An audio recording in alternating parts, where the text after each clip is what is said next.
Land has been a political hot potato. For months, for years, actually forever. But it looked like the new land laws were finally here. That wasn't meant to be. After months of hectic parleys, the government today introduced the bill to amend the contentious Land Acquisition Act, a legislation that the industry feels is the biggest bottleneck to large-scale industrialization, and which is exactly why the Modi government wants to make swift amends. If there is a valid law in existence, an earlier law, identical or otherwise, pending in one of the houses as a bill, becomes infructuous. I cannot understand the attachment which some of the honorable members may have to an infructuous piece of legislation.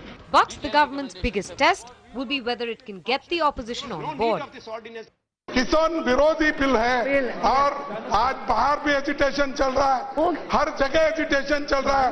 आप भी इसके favour में हैं, लेकिन इसके बावजूद भी सरकार अड़ी है या उनका एटीट्यूड ठीक नहीं है, इसीलिए हम वॉकआउट करते हैं। The opposition has decided to make this a pro versus an anti-farmer debate. And given the vote bank, no one wants to be seen against the humble farmer.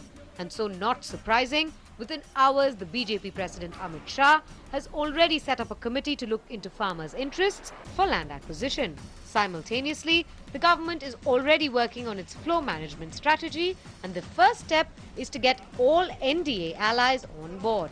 As BJP's top leadership gets into action, it remains to be seen whether the present ordinance will sail through or will there be a possible climb down. After all, land is not just the single biggest bottleneck for the industry, it is also a huge political issue.